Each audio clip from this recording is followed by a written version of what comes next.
Now, I know recently a lot of people watched my hypercriticism of College Humor's video, which not only desecrated the Bible, but also desecrated God. And I got a lot of feedback. I'm not kidding you, I got a lot of feedback. So I'm going to give you guys some additional details that will hopefully contradict all of this stuff. Alright. Now, first of all, there is this argument that Jesus never existed. Okay, now here's the thing. Why should we be concerned about this? Because if they can successfully teach that Jesus never existed, then they can teach that the Bible is nothing but more than a bunch of fairy tales. And that destroys our religion completely. And I really treat this more than just a religion. I treat this as a way of life. And so therefore, they're literally just trying to destroy my way of life. Okay. Now, for some contradictions. In the Mishnah it says, if then they find him innocent, they discharge him. Now this is Mishnah, this is part of the Babylonian Talmud 43a. Okay, I'm reading this directly. In the Mishnah it says, if then they find him innocent, they discharge him, but if not, he goes forth to be stoned. And a herald precedes him crying, so-and-so, the son of so-and-so, is going forth to be stoned because he committed such and such an offense. And so-and-so are his witnesses. Whoever knows anything in his favor, let him come and state it. Now there is a commentary to the Mishnah, and what it is the Babylonian Talmud is composed of the Mishnah and the Gemara. I guess that's how you pronounce it. Anyway, in the Gemara it says, and a herald precedes him, etc. This implies only immediately before the execution, but not previously thereto.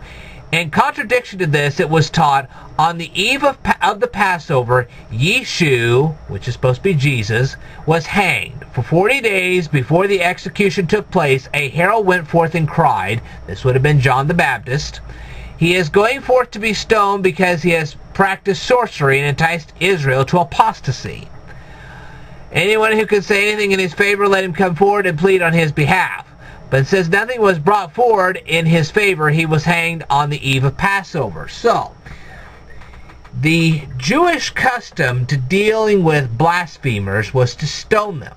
But the Roman government got involved. And as soon as the Roman government got involved, they said, you're not going to go and stone this guy, we're going to crucify him. Now, here's another fact that people just miss out of the Bible. They think that he was crucified on two boards. That wasn't the way it worked. Okay? God intervened and said, cursed is the man who hangs from a tree. This is what happened to Absalom. Absalom's hair got caught in a tree, and then he was killed. Okay? The same thing was with Jesus. Jesus was made a curse for us. So what they did was they took Jesus to the place of skulls, which was a stone quarry, and they found a tree, and they hung Jesus from that tree, thus making him a curse for us. And that's why God used the Romans to get rid of Jesus, because he had to be cursed on a tree.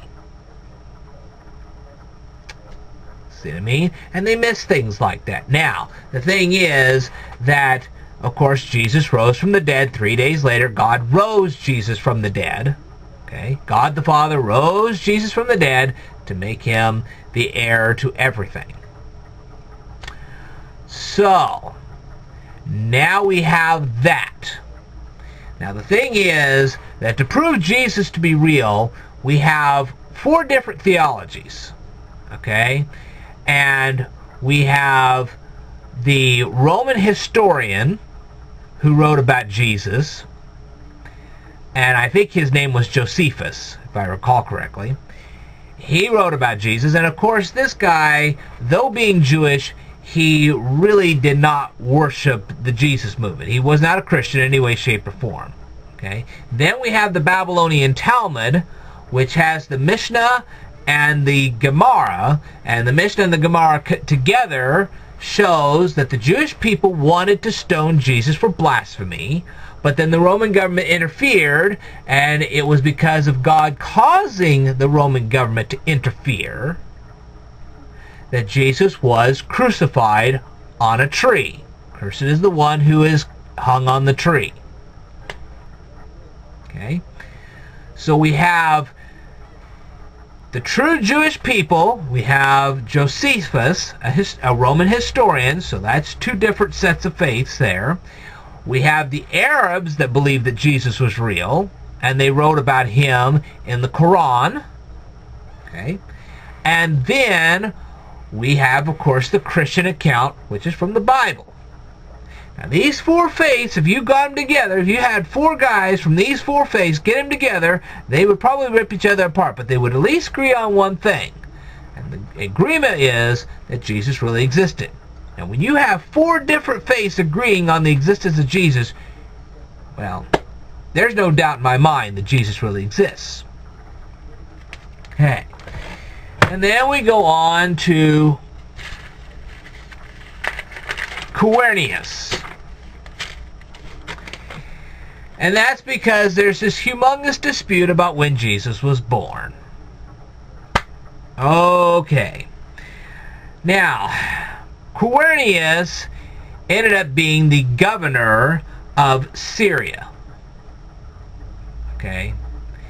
And there was a census taken at the time. Now, here's the problem with the census. Everybody's thinking that they were collecting taxes at this point. Wrong again. Okay, I know that's what they said in the Bible. That's just a simple mistranslation. Okay, if you were to look at the Greek text, you'd find that the Greek text directly conflicts with what we read in the King James. So, going by the Greek text, we have the Greek word apographo. Now, what is apographo? Apographo is an enrollment.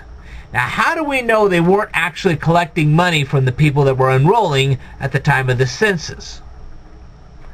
Number one, you're talking about people coming from faraway lands into centralized cities to do this enrollment. Okay? Now, this leads to an interesting problem. There are bandits out in the deserts of Israel. Okay? There's a lot of desert land in Israel. It's not all desert, but there are a lot of desert lands in Israel. Even if you had fields, you've got a problem because you got robbers. All right? And people can steal from these weary travelers coming from their place of living to where they're supposed to go to get through this enrollment, this census. Okay? So, of course, the Romans are not going to want these people coming in for the census to be robbed along the way. Furthermore, if you look at Matthew the tax collector, all right, you pay real close attention to that. Matthew is the tax collector. Tax collectors usually came to your house. You didn't wait for you to come to them because they knew half the time you wouldn't. So they actually came to you.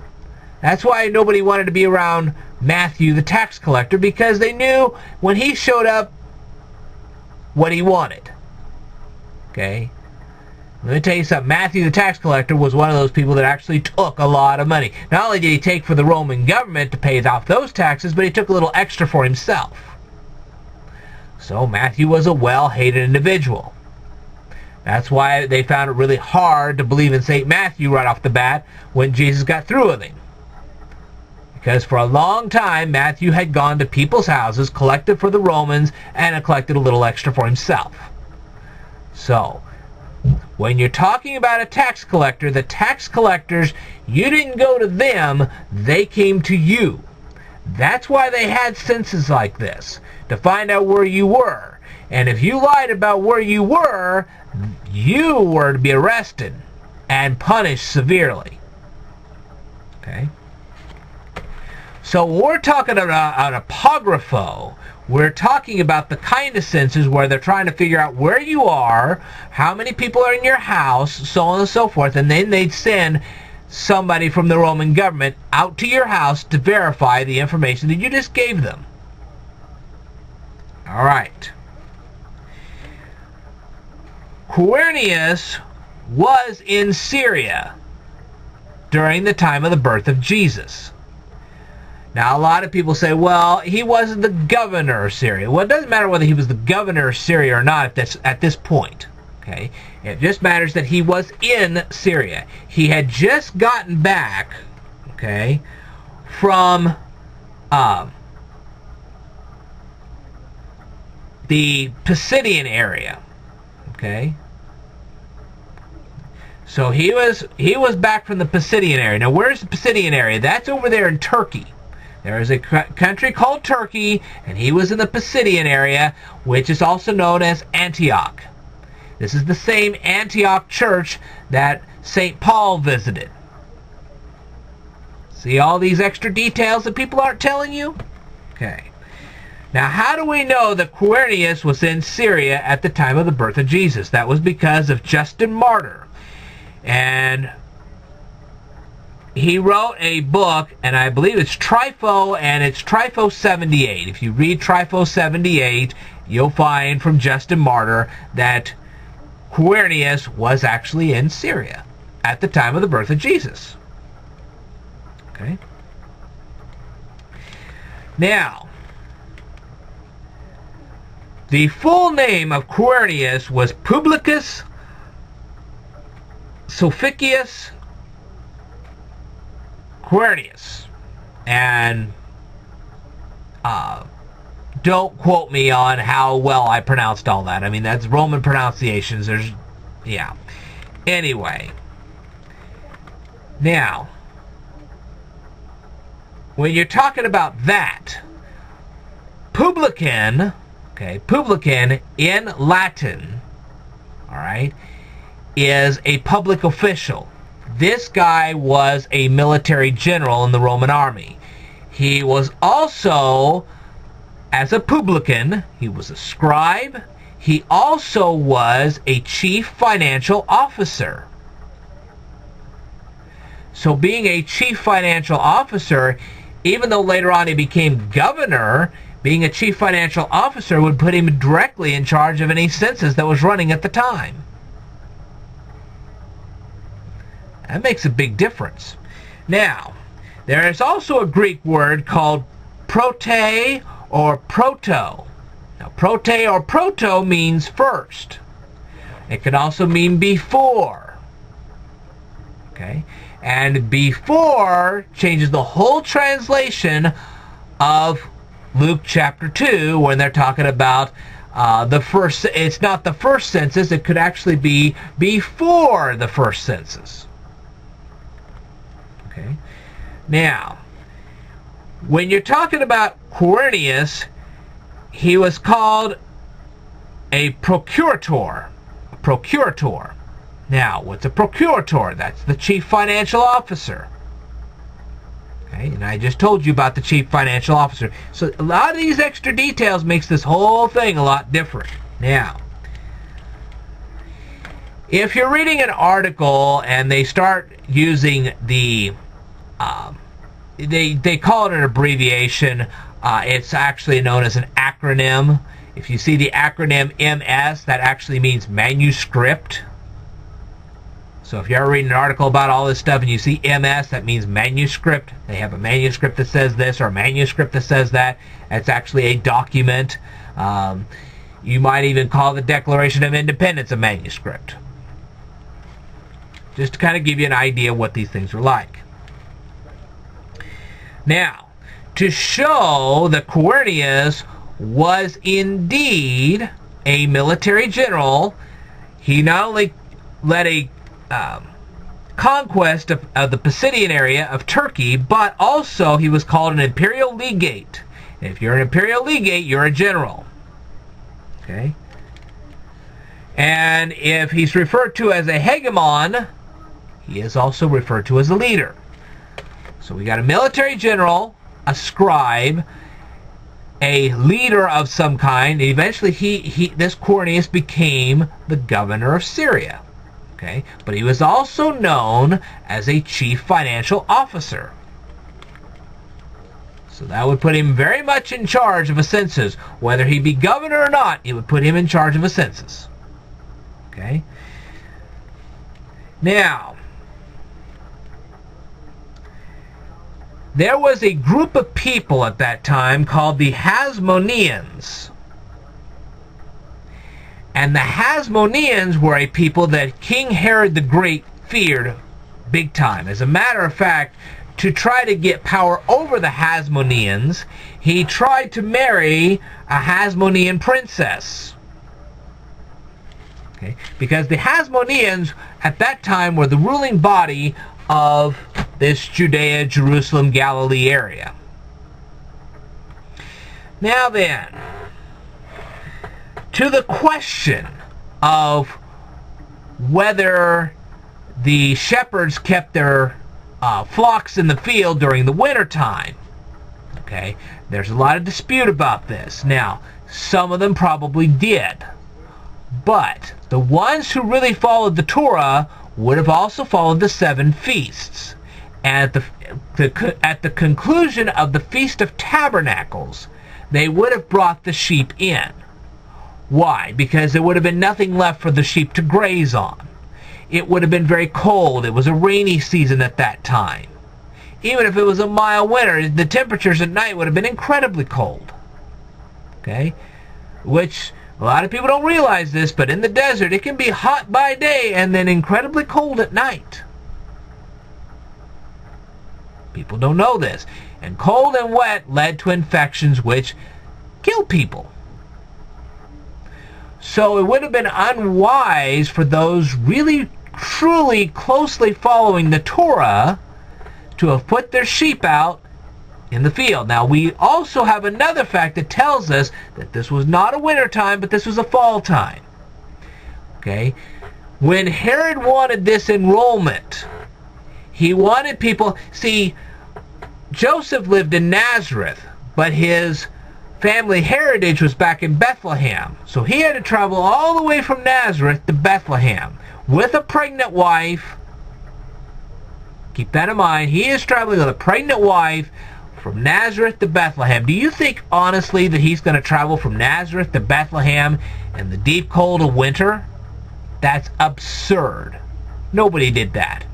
It's dark at night, there's bandits everywhere, it's freezing cold, and he's got a pregnant wife?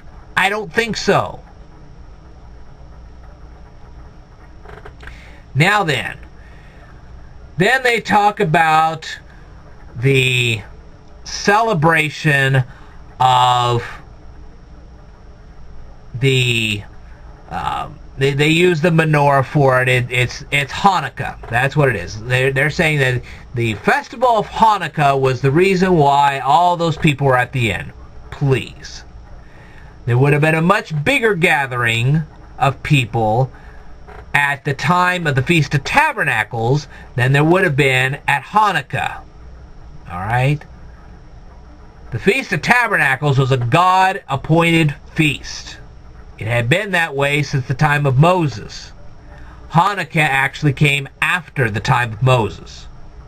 All right, if you want to look those dates up, you can go right ahead. But Hanukkah was not as big of a deal to the Jews as the Feast of Tabernacles, because the Feast of Tabernacles was a big God-ordained feast. And if you got that many people in Bethlehem trying to celebrate the Feast of Tabernacles, what better time for Herod to call a census, because he knew exactly where these people were going to be, and he knew that they would do this thing, this census, while they were celebrating the Feast of Tabernacles. Shoot, you can stand there and in the morning do your registry for the census, and by afternoon be back home to continue celebrating your Feast of Tabernacles. So like I said, it would have been a much more opportune time, and it would have been a much bigger deal had Herod done the census during the Feast of Tabernacles than if he had done it through Hanukkah. And they're not telling you stuff like this. So, is it possible that sheep were kept out in the fields by the shepherds in the wintertime? Yes, it is. Okay? The Mishnah says that it could be. But The thing is, you're talking about a cold, wet season, dark, okay, so the risk to these Jewish people having their sheep out in the fields at the winter time was even bigger than it was, say, at other times of the year, because of the amount of darkness during that period of time. So you're dealing with bandits, cold, wet. Are you kidding?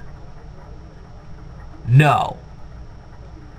Jesus simply was not born on December 25th. It just didn't happen that way. The census didn't take place on December 25th either, because, like I said, it would have been a more opportune time during the Feast of Tabernacles to have had all those people there. It would have been a lot easier for the Roman government to get their census done than to have done it during Hanukkah, because a lot more people gathered at the Feast of Tabernacles than they did at Hanukkah. And if you pay attention to those kind of details, you'll find out that yes, indeed, Jesus was born in the fall. Now, there are other pieces of evidence that go along with this, and I'll present those in a later video. But I think I have pretty much satisfied all these little arguments. You see, it's those extra details, you start putting them together, absolutely, you get this. So hopefully that'll keep your head spinning for quite some time. I will tell you more in a future video, so stay tuned.